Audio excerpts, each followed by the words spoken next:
Astaghfirullah. Bismillahirrahmanirrahim. Assalamualaikum warahmatullahi wabarakatuh.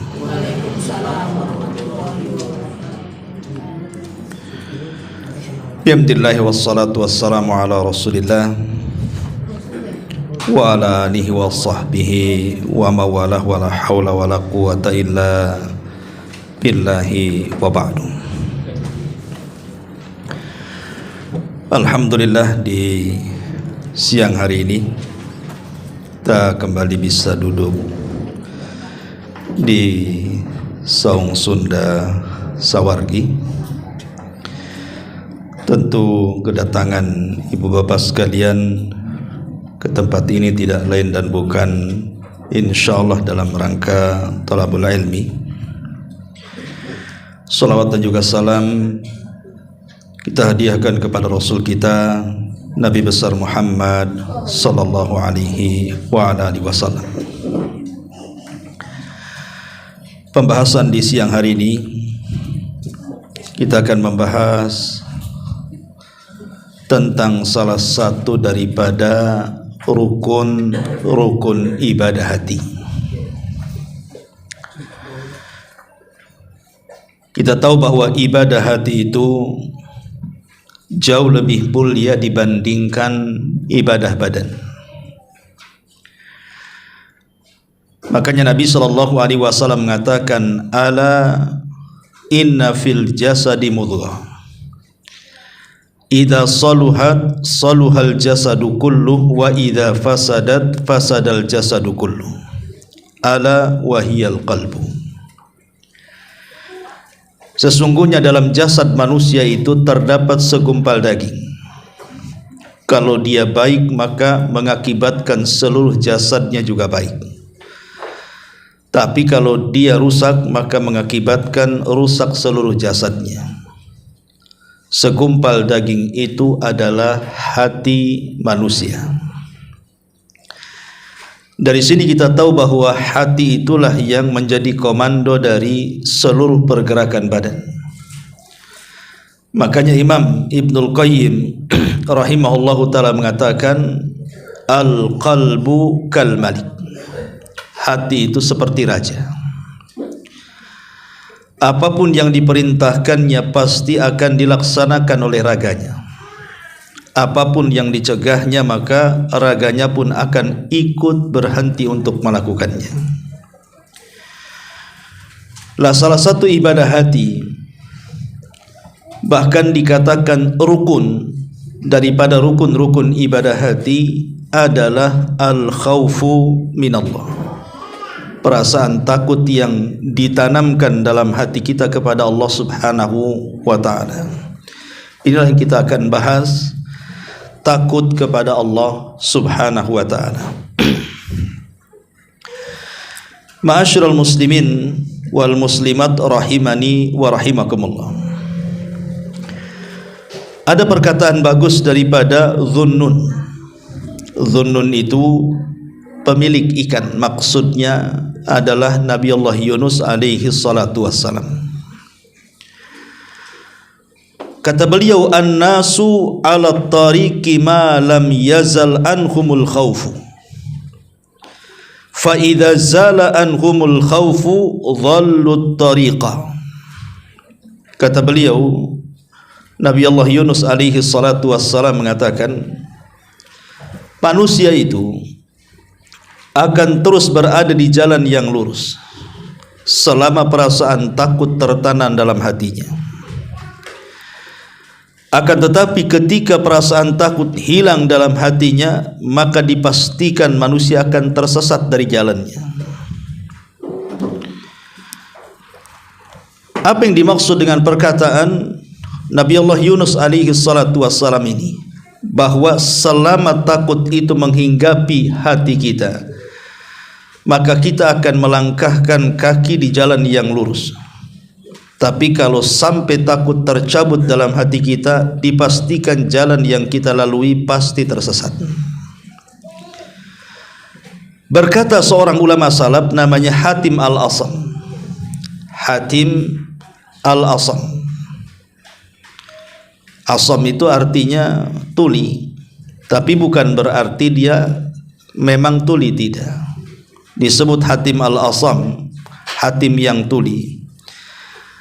Karena apapun ucapan manusia yang tidak baik, atau dia mendengar apapun dari ucapan manusia yang buruk, maka seolah-olah dia tidak mau mendengarnya. Makanya disebut hatim al-asam namanya. Apa yang dikatakan hatim al-asam ini? La taghtar bi makanin salihin fala makana aslah minal jannah walakiya fiha adamu malaki wala taghtar bi kasratil ibadati fa inna iblisa ba'da tulil ibadati lakiya malaki wala taghtar bi kasratil ilmi fa inna bal'am ibna ba'ura lakiya malaki wa kana ya'riful ismal a'zam wala taghtar bi liqa'is salihin wa ru'yatihim fala syakhsa aslah minan nabi sallallahu alaihi wasallam wa lam yantafi bi liqa'ihi a'da'uhul munafiqun. Kata beliau ketika memberikan catatan kepada perkataan Nabi Allah Yunus ibn Matta ini alaihi salam, dia mengatakan jangan merasa tertipu dengan tempat yang sangat indah, karena sesungguhnya tidak ada tempat yang paling indah melebihi sorga. Tetapi tempat seindah sorga menjadikan Nabi Allah Adam alaihi salatu wassalam terusir dari sorga.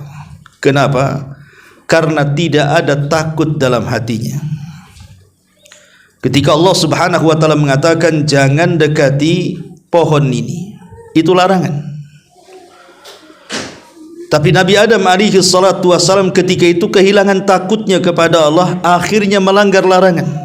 Apa yang terjadi? Maka Nabi Adam pun terlempar dari tempat yang indah. Kemana? Ke tempat yang paling buruk yang ada di dunia ini. Kemudian kata beliau, dan jangan tertipu dengan banyaknya ibadah, karena sesungguhnya iblis itu makhluk yang paling beribadah kepada Allah subhanahu wa ta'ala. Dia hidup dari kalangan jin dan hidup di alam para malaikat, dan setiap hari menghabiskan waktunya untuk ibadah. Tapi satu hari perasaan takut hilang dalam hatinya. Ketika Allah subhanahu wa ta'ala merintahkan iblis untuk sujud kepada Adam alaihi salam, karena perintah Allah, bukan sujud ibadah tapi sujud penghormatan, dia pun menolak dan berani kepada Allah subhanahu wa ta'ala menentang perintahnya. Bahkan dia mengeles dan mengatakan, saya lebih baik dibandingkan Adam, karena kau ciptakan saya dari api sementara kau ciptakan Adam dari tanah. Akhirnya makhluk yang ahli ibadah pun terlempar dari sorga, dikutuk sepanjang masa. Itu akibat rasa takut yang hilang. Kemudian kata Hatim al-Asam, jangan pula kalian tertipu dengan banyaknya ilmu pengetahuan, karena sesungguhnya Bal'am ibn Ba'ura, seorang ahli ibadah dari kalangan Bani Israel yang sangat mengenal nama-nama Allah yang agung, harus mengalami kerugian dunia dan akhiratnya. Kenapa? Karena hilangnya perasaan takut. Ketika Nabi Musa alaihi salatu wassalam membawa Bani Israel dari Mesir menuju tanah perjanjian, kemudian singgah di sebuah bukit namanya Husban. Setelah bukit Husban ini ada kerajaan yang dihuni oleh Jababirah. Disitulah Bal'am hidup. Dan Bal'am ini sebenarnya orang yang sangat alim sekali. Setiap doa-doanya mustajab. Tetapi para pembesar kerajaan itu takut kalau Musa dan Bani Israel yang akan melintas ke negeri mereka akan menjajah mereka. Sehingga orang-orang pun datang kepada Bal'am ibn Ba'ura untuk mencelakakan Nabi Musa dengan doanya. Pada awalnya Bal'am tidak mau. Kenapa? Dia tahu siapa yang dihadapi, seorang nabi. Tapi karena hilang rasa takutnya, dia pun terperdaya dengan harta dan kekayaan serta jabatan yang ditawarkan. Akhirnya dia pun melepas kealimannya. Dia pun siap berdoa keburukan kepada Musa dan Bani Israel, tapi lisannya kepeleset dan tidak sanggup mendoakan. Akhirnya dikutuk Allah menjadi orang yang paling rugi dunia dia dan akhirat dia. Di dunia tidak mendapatkan kebahagiaan dan di akhirat tidak masuk surga. Dia melepas ilmu pengetahuannya melawan nabinya karena hilangnya rasa takut dalam hatinya. Kemudian kata Hatim Al-Asam, dan jangan tertipu dengan perkawanan orang-orang saleh. Karena sesungguhnya orang yang paling saleh itu adalah Nabi SAW. Tidak ada manusia yang lebih saleh melebihi Nabi SAW. Tapi lihat Ubay ibn Salul, Abdullah ibn Ubay ibn Salul, seorang tokoh munafik, dan teman-temannya.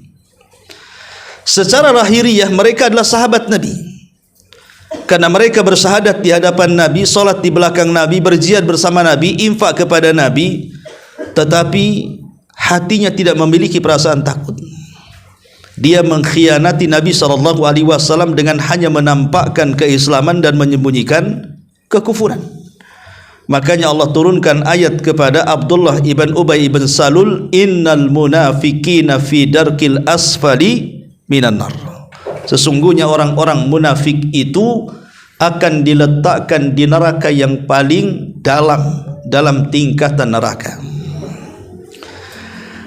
Dari perkataan Hatim Al-Asam ini dan sebelumnya perkataan Yunus ibn Matta, di mana Nabi Allah Yunus mengatakan siapapun yang menanamkan ketakutan maka dia akan berjalan lurus, tapi siapapun yang mencabut rasa takut pasti dia akan tersesat, seperti tersesatnya Nabi Adam ketika memakan buah larangan, terlempar dari sorga.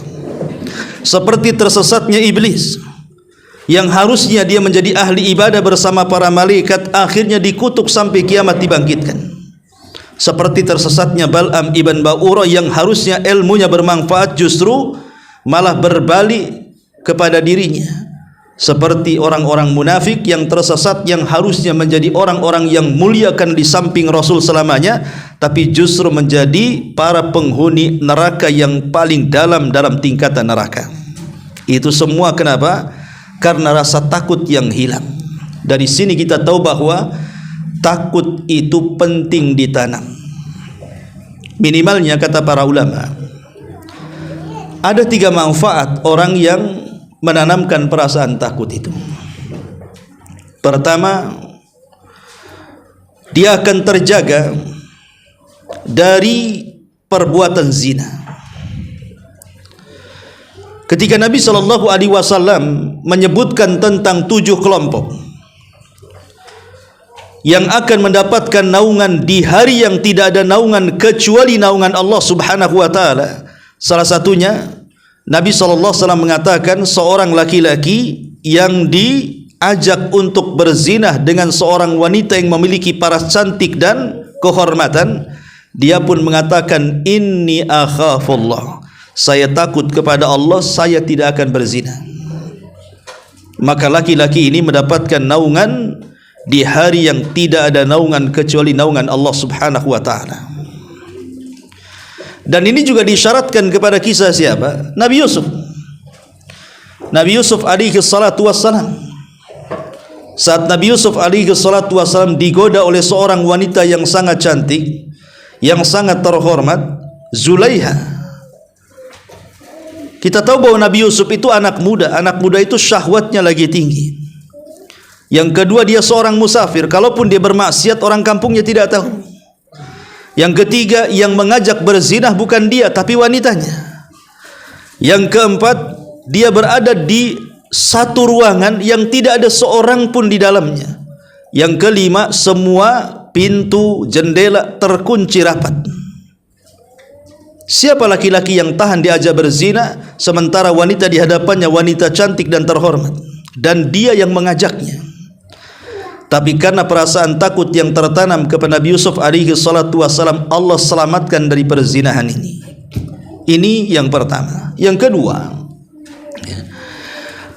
bahwa orang yang menanamkan perasaan takut kepada Allah Azza wa Jalla minimalnya akan terhindar dari banyak maksiat yang merugikan orang, seperti mencuri, atau di zaman sekarang seperti korupsi, sogok menyogok, dan yang semacamnya. Karena orang yang takut kepada Allah Subhanahu wa taala secara otomatis dia merasa diawasi. Jadi sifat muraqabah itu sudah tertanam bagi orang yang merasa takut. Tapi orang yang tidak punya takut, tidak ada muraqabah dalam hatinya. Hanya orang yang takutlah yang menanamkan sifat muraqabah, merasa diawasi oleh Allah Subhanahu wa taala. Sekalipun manusia tidak melihat dia mengambil uang, tapi dia yakin di sana ada Tuhan yang melihatnya, sehingga dia tidak mungkin melakukan kemaksiatan-kemaksiatan yang tersembunyi yang merugikan orang lain. Kemudian yang ketiga, perasaan takut ini minimalnya menghindarkan kita dari menzalimi orang lain. Ketika kita hendak menggibah, menghina, merendahkan, mencaci, memaki, mengadu domba, atau menyakiti dengan fisiknya, memukul, membunuh, dan yang semacamnya, maka orang yang tertanam perasaan takut kepada Allah Subhanahu wa taala tidak akan jadi dia melakukannya. Kenapa? Karena dia tahu di sana ada zat yang akan membalasnya. Ya, hari ini saya menang dalam kezaliman, satu hari Allah akan membalas kezaliman saya. Jadi 3 poin inilah yang menjadikan kenapa perasaan takut yang tertanam dalam hati itu akan melahirkan manusia-manusia baik, manusia-manusia yang disiplin, manusia-manusia yang bertanggung jawab, manusia-manusia yang amanah, jujur, dan begitu seterusnya. Itulah kenapa kemudian perasaan takut ini tidak boleh hilang pada diri kita, karena itu satu di antara rukun ibadah hati yang menentukan baik buruknya kita. Ma'asyiral muslimin wal muslimat rahimani wa rahimakumullah. Baik, kita akan menjelaskan tentang fadilahnya dulu. Kenapa kita tidak boleh menghilangkan perasaan takut kepada Allah dalam hati kita? Pertama, annal khawfa syartun syarratahu Allahu lil iman. Ingat, perasaan takut itu dijadikan syarat yang Allah syaratkan dalam keimanan.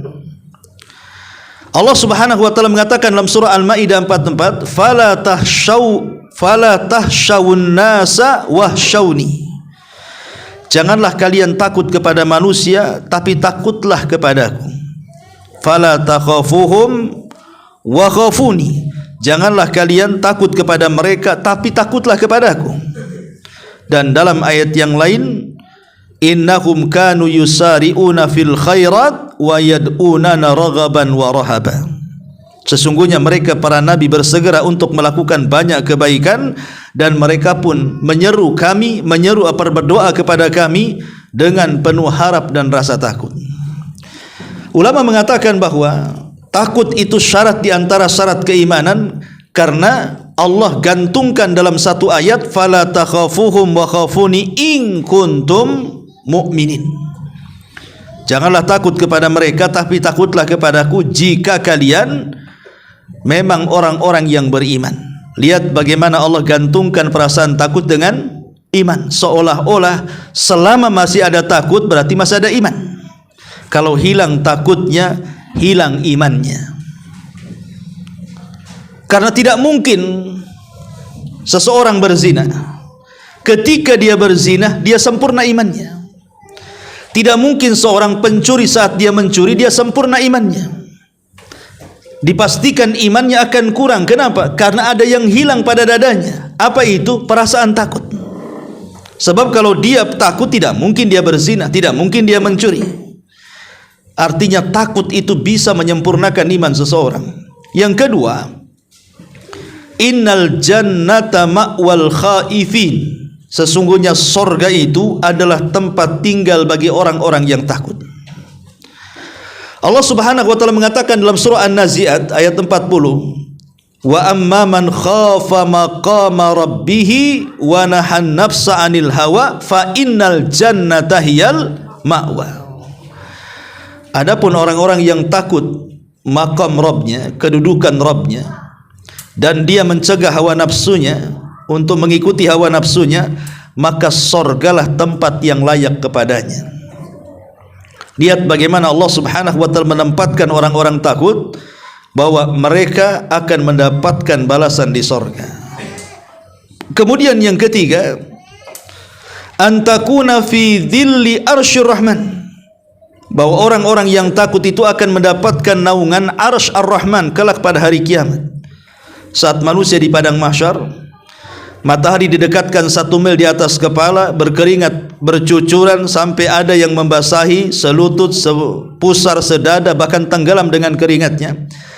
Tapi ada orang-orang yang mendapatkan naungan, tidak terkena sengatan matahari pada hari kiamat. Salah satunya adalah orang-orang yang takut kepada Allah Subhanahu wa ta'ala, sebagaimana hadis Nabi sallallahu alaihi wasallam, sab'atun yudhilluhumullahu fi dhillihi yauma la dhilla illa dhillu tadi. Kemudian yang keempat, bahwa takut ini adalah al-aman min adzabillahi azza wajal.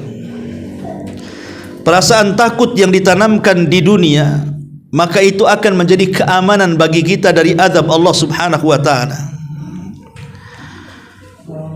Disebutkan dalam sebuah hadis Nabi sallallahu alaihi wasallam, ainani la tamussuhuma an-nar, la tamussuhuma an-naru, ainun bakat min khasyatillah wa ainun batat tahrusu fi sabilillah.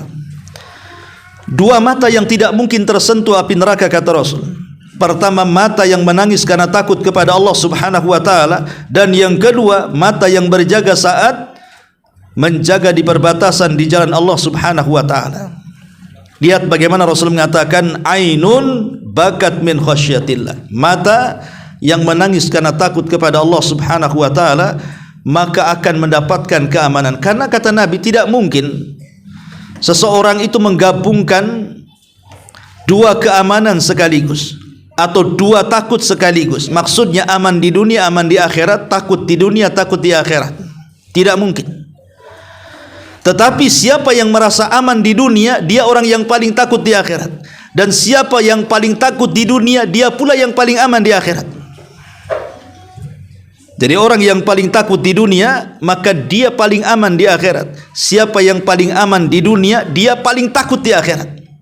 Begitu kaidahnya. Orang kalau di dunia dia merasa takut, takut dengan azab Allah Subhanahu wa ta'ala, takut dengan bencana dan bala Allah, takut kalau seandainya amalannya tidak diterima, takut kalau seandainya ibadahnya tidak sempurna, tentu dia akan menyempurnakan segalanya. Dia tidak mungkin melakukan kemaksiatan kepada Allah Azza wa Jalla, sehingga di akhirat dia orang yang paling aman. Tapi kalau di dunia dia merasa aman dari makar Allah, merasa aman dari azab Allah, merasa aman dari ibadah Allah, sehingga dia pun ibadahnya asal-asalan, maksiatnya pun merajalela, maka di akhirat dia orang yang paling takut kepada Allah Azza wa Jalla. Itulah yang kemudian kenapa perasaan takut itu akan melahirkan keamanan dari azab Allah Subhanahu wa ta'ala. Kemudian juga perasaan takut ini akan banyak membuahkan hasil, memperbanyak amal saleh dan menjauhi kemaksiatan kepada Allah Subhanahu wa ta'ala. Jadi akan membangkitkan ketaatan dan akan mudah menjauhkan dari kemaksiatan. Itu dipastikan. Kalau sudah takut tertanam, pasti akan rajin ibadah dan pasti akan meninggalkan kemaksiatan kepada Allah Subhanahu wa ta'ala. Ma'asyiral muslimin wal muslimat rahimani wa rahimakumullah. Lalu takut yang seperti apa? Dan takut kepada apa? Yang dimaksud takut-takut yang tadi saya jelaskan, itu takut dari apa? Yang pertama, maksudnya adalah al-khawful mauti qabla taubati. Yang pertama, perasaan takut kematian sebelum bertobat. Seorang muslim harus takut dengan mati. Kalau sampai kematian datang dan dia belum bertobat kepada Allah Subhanahu wa ta'ala. Sebab kalau ini yang ditanam, maka dia tidak mungkin akan membiarkan sisa hidupnya dalam kemaksiatan. Karena dikhawatirkan dia mati mendadak. Karena di zaman sekarang untuk mati mendadak itu lebih mudah. Siapa yang memprediksi orang hari ini akan mati? Terkadang ada orang yang keluar dari rumahnya merasa aman dengan kendaraan yang baru, yang menurut dia insya Allah tidak akan kecelakaan. Rupanya dia tidak nabrak, ditabrak orang. Atau mungkin sedang tertidur, datang bencana, datang gempa, datang tsunami, dan begitu seterusnya. Siapa yang tahu azab Allah subhanahu wa ta'ala akan datang itu? Maka orang-orang yang takut mati sebelum bertobat, maka akan melahirkan orang-orang yang akan siap siaga sebelum kematiannya dengan amal saleh. Yang kedua, khauful dha'fil quwwati anil wafa'i bitamami huquqillahi azza wajal. Perasaan takut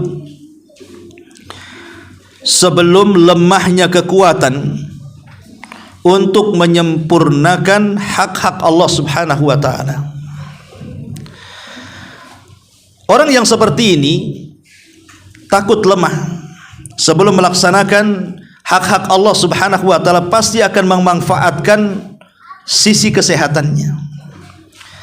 Jadi dia ketika sehat, dia akan habiskan beribadah kepada Allah. Dia akan sungguh-sungguh solatnya, sungguh-sungguh puasanya, sungguh-sungguh sedekahnya, sungguh-sungguh baca Qur'annya, dan begitu seterusnya. Takut kalau seandainya dia kemudian sakit, dia tidak bisa melakukan ibadah seperti orang yang sehat. Makanya dulu ada seorang sahabat namanya Abdullah ibn Amr ibn As. Abdullah ibn Amr bin As ini satu-satunya sahabat yang banyak mencatat hadis Nabi, lebih banyak dibandingkan hafalan Abu Hurairah. Kalau Abu Hurairah memang menghafal, dia tidak mencatat, tapi hafalannya terbanyak dari seluruh para sahabat. Tetapi Abdullah ibn Amr ibn As ini tidak banyak hafalan, tapi banyak catatan. Dan dialah orang yang pertama mencatat hadis Nabi SAW di zaman Nabi SAW. Lah salah satu keunggulan Abdullah ibn Amr ibn As itu, dia orang yang paling rajin salat malam, dia orang yang paling rajin puasa sunnah, dia orang yang paling rajin baca Quran. Jadi setiap malam dia salat, setiap hari dia puasa mutlak, dan setiap hari dia pun menghatamkan Al-Quranul Karim. Sampai akhirnya Nabi SAW menasihati dan mengatakan, wahai Abdullah ibn Amr ibn As, Allah itu tidak bosan, kau yang bosan. Allah tidak akan bosan menerima amalan kita, tapi kita yang bosan menyerahkan amalan kita. Terkadang kan semangat nih, kayak sekarang ngaji banyak, kadang-kadang cuma satu meja aja itu isinya. Ya. Orang itu kan kadang ada bosannya kan, kadang ada semangatnya, itulah manusia. Tapi Allah tidak bosan menerima amalan kita, kita yang akan bosan. Maka Nabi SAW mengatakan, sebaiknya kau jangan puasa setiap hari, puasa mutlak maksudnya. Puasalah seperti puasa Daud, satu hari puasa, satu hari tidak. Atau puasalah dalam sepekan 2 kali, Senin dan Kamis. Atau puasalah sebulan 3 hari puasa Ayyamul Bid, biar engkau bisa istiqomah. Tapi dia memilih puasa Daud. Kemudian kata Nabi SAW, salat malam. Sebaiknya kau kadang salat malam, kadang tidak. Jangan kau habiskan salat malam terus. Nanti ada waktu engkau akan ringkih badanmu dan kau tidak bisa melaksanakannya. Dan jadikanlah Quran itu khatamkan sebulan sekali, atau paling tidak sepekan sekali, atau paling tidak jangan menghatamkan Al-Quran kurang dari 3 hari, karena engkau tidak akan memahaminya. Tapi dia milih yang ketat. Abdullah ibn Amr ibn As milih yang ketat. Dia sholat malam terus, dia puasa Daud terus, dia minimalnya 3 hari sekali menghatamkan Quran. Setelah waktu berjalan, dia pun sudah tua, sudah sepuh. Dia tidak sanggup lagi seperti waktu muda.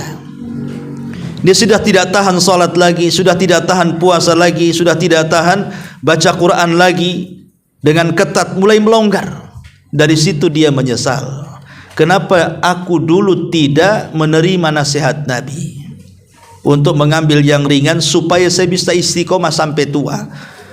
Bukankah Nabi yang mengatakan bahwa khairul a'mal adwamuha wa in qalla, sebaik-baik amal itu yang istiqomah walaupun sedikit, daripada berat kemudian rajinnya seminggu, liburnya sebulan. Ya. Kan kalau memborong ibadah itu, ibadah akan mengalahkan kita. Makanya Rasul mengatakan, waman yushaddadin illa ghalabah. Siapapun yang memborong agama, pasti agama akan mengalahkannya. Coba saja ibu-ibu kalau seandainya 1 minggu digas, ya, sholat malamnya setiap malam, puasanya setiap hari, sedekahnya terus-terusan, kemudian semua ibadah diborong, sampai kapan sanggupnya? Mungkin seminggu ibadah, 3 minggu pray, kan begitu, karena kelelahan. Makanya Rasul mengatakan kepada Abdullah ibn Amr ibn As itu, sebaik-baik amal itu yang istiqomah walaupun ringan, daripada berat tidak istiqomah. Jadi dia menyesal setelah tuanya. Makanya yang kedua adalah takut lemah sebelum melaksanakan kewajiban-kewajiban Allah Subhanahu wa taala, sehingga memanfaatkan waktu sehat sebagai waktu untuk beribadah. Ketika sakit dia merasakan buahnya. Bukankah Rasul yang mengatakan kalau seandainya saat dia sehat dia sholat malam terus, kemudian saat sakit dia tidak bisa melaksanakan sholat malam, tapi keinginan sholat malamnya ada, maka Rasul mengatakan dia mendapatkan pahala sholat malam walaupun tidak sholat, ya, karena ketika sehatnya dia memanfaatkan untuk sholat. Dan begitu seterusnya. Ini yang kedua. Kemudian yang ketiga, khaufu zawali riqqatil qalbi wa tubaddiluha bil qasawati. Takut hilangnya hati yang lembut dan akan digantikan dengan kerasnya hati. Jadi perasaan takut akan hati ini berubah-ubah. Kita tahu bahwa yang memegang hati itu kan bukan kita, ya, Allah Subhanahu wa taala. Makanya kenapa Nabi SAW di setiap salatnya selalu membaca doa, ya muqallibal qulub tsabbit qalbi ala ta'atik. Wahai zat yang membolak-balikan hati, tetapkan hatiku di atas ketaatan kepadamu. Sampai Ummu Salamah mengatakan, Rasul, kenapa kau selalu membaca doa itu dalam salatmu?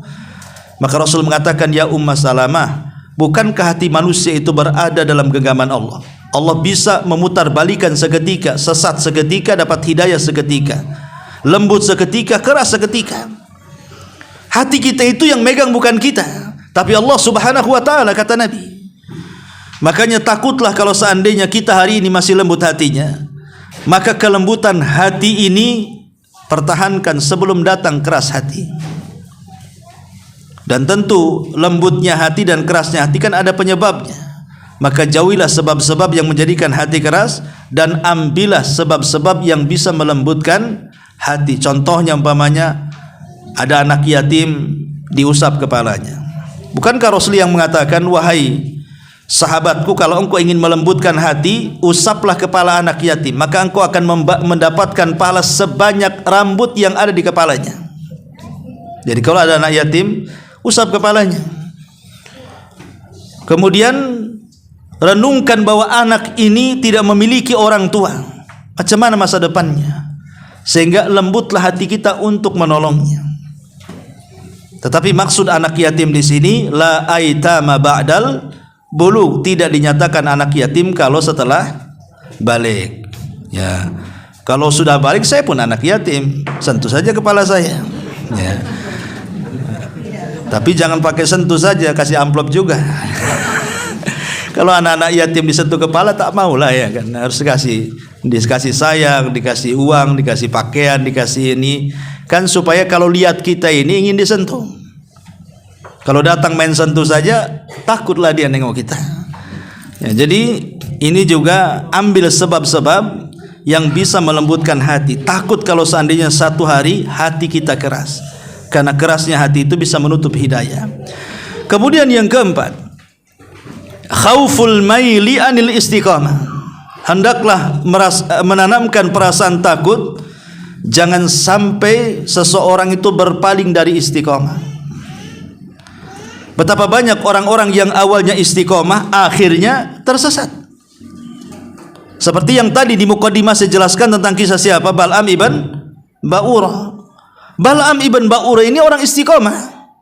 Bayangkan dia menguasai nama-nama Allah yang agung, di mana kata Nabi SAW, siapapun yang berdoa kepada Allah dengan bertepatan nama-nama Allah yang agung yang dibacanya, dipastikan dia mustajab. Lah Bal'am ibn Ba'urah itu tidak pernah meleset doanya, karena dia menguasai nama-nama Allah yang agung yang diajarkan Musa kepadanya. tetapi hanya karena harta dan dunia dia pun hilang keistiqomahannya, sehingga Al-Quran membahasakan fansalakha minha. Insalah itu seperti ular yang mengganti baju, itu bahasa Arabnya. Jadi Bal'am itu seperti ular yang ganti baju, ditanggalkan baju keulamaannya, dipakaikan baju kehinaannya, ditanggalkan baju ibadahnya, kemudian dipakaikan baju kehinaannya. Na'udzubillah. Itu Bal'am ibn Ba'urah itu. Makanya kita harus takut, jangan-jangan kemudian kita sudah istiqomah, sudah hijrah ini akhirnya sesat kembali. Jadi supaya kita tetap istiqomah, tetap tanamkan perasaan takut. Jangan sampai kemudian awalnya saja semangat hijrah, akhirnya dia pula yang paling kencang lari dari hijrah. Ya. Kemudian yang kelima, ya, khauful istighal anillahi bighairillah. Tanamkan perasaan takut. Jangan sampai seseorang itu disibukkan dari Allah kepada selain Allah subhanahu wa ta'ala. Disibukkan dengan dunia, disibukkan dengan keluarga, disibukkan dengan pekerjaannya, disibukkan dengan kenikmatan dan gelapnya dunia, dan begitu seterusnya, supaya kita tidak mudah tersesat dan tidak masuk dalam kegelapan. Kemudian khauful istidraj bi kathratin ni'ami. Takut dengan istidraj karena banyaknya nikmat. Jadi kalau seandainya kita ini sehat, nggak pernah sakit, padahal nggak pernah sholat, harus takut. Kenapa ini? Kenapa saya tak sholat tetapi kok harta saya banyak, bisnis saya lancar-lancar saja, nggak punya hutang, nggak pernah punya masalah, ya.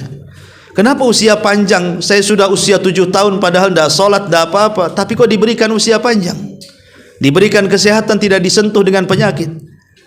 Jadi kalau sampai kemudian Allah subhanahu wa ta'ala berikan nikmat kepada kita padahal kita tidak pernah melakukan ibadah, hendaklah takut, jangan-jangan ini istidraj. Ya, istidraj itu Allah berikan usia panjang, Allah berikan kekuatan, Allah berikan kesehatan, Allah berikan rizki melimpah, tapi di sisi lain dia orang yang paling maksiat kepada Allah azza wa jalla. Maka jangan sampai kemudian tertipu dengan kekayaan dan dengan gelapnya dunia, sementara dia di atas kemaksiatan kepada Allah azza wa jalla. Jangan sampai seperti itu. Makanya khauful istidraj, takutlah kepada istidraj. Kemudian yang selanjutnya khauful ightirari bi zuhrufatid dunya. Takut tertipu dengan indahnya kehidupan dunia. Karena berapa banyak orang-orang yang tadinya istiqomah kemudian berpaling gara-gara urusan dunia, kan. Lihat di Batam ini banyak orang yang murtad dari Islam hanya gara-gara faktor ekonomi, kan. Hanya gara-gara perkawinan, mungkin dapat suami orang Singapura, dapat suami orang Australia, orang Inggris, orang-orang bule sana, rela pindah agama hanya gara-gara faktor rumah tangga. Dapatkan rumah yang bagus, uang banyak, kendaraan mewah, tanah luas, kan gitu ya. Tapi dia menanggalkan agamanya, naudzubillah. Seolah-olah apa? Agama lebih rendah daripada dunia. Ini orang-orang yang tertipu seperti ini. Ya, jadi jangan sampai tertipu dengan dunia. Kemudian khauful khatmi lahu indal mauti bi khatimati su'i. Takut dengan akhir daripada kematian. Jangan-jangan kematian kita su'ul khatimah. Makanya para ulama kenapa sangat menganjurkan sebelum tidur itu supaya kita banyak melakukan doa dan zikir, minimalnya berwudu, ya. Supaya kalau seandainya Allah subhanahu wa ta'ala tidak bangunkan kita di pagi hari, maka kita mati dalam posisi husnul khatimah. Dan kalaupun masih diberikan nafas, kita dihidupkan dalam posisi baik kehidupannya. Karena ulama mengatakan sebenarnya seseorang yang tertidur dan tidak pernah bangkit kembali, apakah dia mati su'ul khatimah atau mati husnul khatimah, itu gampang sekali sebenarnya menilainya. Bagaimana caranya? Lihat amal sebelum tidurnya. Jadi kalau amal sebelum tidurnya, sebelum komanya, kalau di rumah sakit koma gitu ya, lihat amalannya sebelum komanya, sebelum tidurnya itu. Apakah memang dia komanya itu sebelum tidurnya, umpamanya dia sebelum koma dia sedang sholat, kemudian tiba-tiba pingsan, masuk rumah sakit koma, kemudian tidak tertolong lagi, dia meninggal, insya Allah husnul khatimah. Kenapa? Karena sebelum komanya dia sedang sholat. Ya. Sebelum komanya dia sedang sedekah, sebelum komanya dia sedang berpuasa, sebelum komanya dia sedang membaca Quran dan begitu seterusnya. Tapi kalau sebelum komanya dia sedang dugem, ya, sedang main biliar, sedang mabuk, sedang berzina, kemudian dia tumbang, kemudian sakit, kemudian masuk rumah sakit, kemudian koma, kemudian mati, su'ul khatimah itu. Jadi lihat sebelum tidur dan komanya itu menentukan setelahnya. Ya. Jadi ini juga yang harus dipahami, khauful khatmi lahu indal mauti bi khatimati su'i. Kemudian juga al khaufu min sakaratil mauti wa syiddati. Hendaklah kita menanamkan perasaan takut saat sakaratul maut dan kengeriannya, karena setiap manusia pasti akan mengalami sakaratul maut dan akan mengalami rasa sakit dalam sakaratnya. Kemudian al khaufu min adzabil qabri, takut dengan azab kubur. Kemudian al khaufu min su'ali munkar wan nakir, takut kepada persoalan ataupun soalan daripada malaikat munkar dan nakir. Al khaufu min haulil matla, termasuk juga menanamkan perasaan takut di hari kiamat, hari yang sangat menakutkan semua manusia. Kemudian juga min haibatil mauqif baina yadayillah, tanamkan perasaan takut kalau seandainya kita kelak dihadapkan di hadapan Allah Subhanahu wa taala, kira-kira apa yang harus kita katakan di hadapan Allah Subhanahu wa taala. Kemudian juga takut minas sirati wa hiddati, takut bagaimana nanti kalau kita menyeberangi titian, bisakah kita menyeberanginya atau tidak. Terutama juga yang harus tanamkanlah al khaufu minan nar, takut dari api neraka. Apakah kita akan memasukinya atau justru kita tidak pernah melintasinya. Lah, perasaan-perasaan takut seperti ini harus tetap tertanam supaya menghasilkan buah yang tadi saya katakan. Tapi ingat bahwa takut sendiri itu ada dua macam. Ada yang disebut dengan takut tabiat. Takut tabiat itu takut yang memang perkara-perkara mubah. Saya takut kepada Anda karena Anda kuat. Takut kepada preman karena takut menjahati kita. Takut kepada setan gitu ya. Kalau lewat di kuburan gitu merasa takut, wajar. Akhirnya yang tadinya ya kecepatannya 60 jadi 120. Ya. Karena takut, ya kan. Takut seperti ini mubah, tidak ada masalah. Takut umpamanya di rumah gelap, sudah gelap, hujan deras, anjing tetangga menggonggong gitu ya, takut gitu ya, nggak ada masalah takut sama setan. Itu takut tabiat namanya, ya. Karena setanlah musuh daripada musuh-musuh kita yang nyata. Wajar yang namanya takut pada musuh, ya wajar gitu ya. Tapi yang tidak wajar itu adalah kalau perasaan takut ini kemudian kita melakukan hal-hal yang menjerus kepada yang diharamkan atau sampai kepada taraf kesyirikan, itu yang tidak boleh. Pokoknya karena takut di rumah ada ini ada itu, datangkan dukun. Takutnya tidak masalah, datangkan dukunnya yang masalah. Itu maksudnya. Ya. Jadi ini takut tabiat, takut sama sama macan, sama ular, sama binatang-binatang buas, itu wajar, itu namanya takut tabiat. Tapi di sana ada yang disebut dengan khaufus sir namanya. Takut yang tersembunyi. Ini yang bahaya, yang terkadang bisa menjerumuskan kita kepada yang diharamkan, bahkan sampai ke tingkat kesyirikan. Umpamanya kita melintasi pohon yang sangat angker. Kalau zaman jahiliyah dahulu, kalau mereka melintasi pohon yang mereka anggap angker, mereka akan berdiri sesaat, kemudian akan meminta izin lewat, ya, dan mengatakan, wahai penghuni pohon, wahai penghuni lembah, wahai penghuni ini, penghuni itu, jangan ganggu ya, saya mau lewat. Ya. Makanya kemudian ada tradisi seperti ini oleh Nabi dibatalkan. Kata Nabi SAW, idza nazala manzilan falyaqul a'udzu bikalimatillahi tammati min syarri ma khalaq. Apabila engkau singgah di sebuah tempat, entah pohon, entah mungkin lembah, entah gunung, entah apa, entah kawah gitu ya, yang kalau kita lewat takut, kata Nabi SAW, katakan a'udzu bikalimatillahi tammati min syarri ma khalaq. Maka sampai dia pindah dari tempat itu tidak ada yang memudaratkan dia sedikit pun. Rasul ubah tradisinya, ya. Harusnya seperti itu yang kita lakukan. Kalau kita lewat di satu tempat, entah kuburan, entah tempat sepi, entah tempat gelap, entah gedung yang sudah hancur atau rumah yang tidak pernah ditempati, atau mungkin rumah-rumah tua, kemudian kita lewat di situ, sebenarnya ajaran Rasul sudah lengkap, cukup dibaca a'udzu bikalimatillahi tammati min syarri ma khalaq, selesai sebenarnya. Nah, tapi masih ada juga sampai zaman sekarang yang main permisi-permisi kan, permisi mbah katanya, permisi penunggu ini penunggu itu, kalau naik motor diklakson tut gitu ya, padahal nggak perlu juga kan gitu. Islam sudah mengganti dengan yang lebih baik. Kalaupun tidak hafal karena kepanjangan, cukup baca basmalah saja.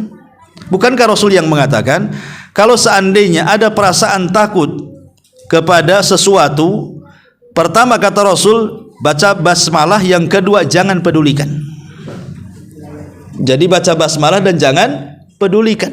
Pamannya ibu-ibu nih lagi di rumah mau kencing, tahu-tahu padam pula listrik, tak ada lilin, HP pula lobet kan ya. Akhirnya meraba-raba ke kamar mandi, ketakutan. Di dapur nih rasa-rasanya ada apa-apa, padahal nggak ada apa-apa sebenarnya kan. Karena biasanya jin itu akan menggunakan bermacam-macam media untuk menakuti kita. Terkadang dia masuk ke bayangan, nampak ada bayangan padahal gorden kena angin ya. Kemudian masuk ke suara gitu ya, padahal kucing kena kaleng kongguan atau apalah, pokoknya mereka akan berusaha untuk menakut-nakuti kita lewat suara, lewat bayangan, lewat angin, lewat apa. Memang itu tugas mereka, menakut-nakuti kita. Tapi Nabi mengatakan kalau memang takut, kata Nabi baca basmalah dan jangan kau pedulikan. Kul bismillah wala tubali, kata Rasul. Ucapkan bismillah, jangan pedulikan. Jangan pedulikan. Jadi kalau ke dapur takut ibu ya, baca bismillah saja, ambil minum, cepat, jangan pedulikan, masuk. Jangan kemudian diintip. Itu namanya mempedulikan tuh. Ada apa ini suara ini? Ada apa ini? Ada apa ini? Apalagi sampai ngomong, "Hei, siapa di luar, saya di dalam." Nah, ini kan ini namanya mempedulikan. Nggak usah dipedulikan, makin takut itu nanti. Yang tadinya takutnya sedikit jadi takut banyak tuh. Kok makin keras nih suaranya? Ya, makin menggigil jadinya. Jadi hal-hal yang seperti ini perasaan takut sir namanya, tidak boleh. Ya, perasaan takut sir tidak boleh seperti ini, karena ini bisa masuk kepada perangkap setan, bisa masuk kepada kesyirikan. Maka ada takut tabiat, ada takut sir, dan yang terakhir tentu takut ibadah yang kita sudah dijelaskan tadi dari awal sampai akhir. Itulah yang kita bahas di siang hari ini. Wallahu alam, sampai di sini. Mudah-mudahan ada manfaatnya. Sebelum saya tutup, kalau ada yang bertanya silahkan.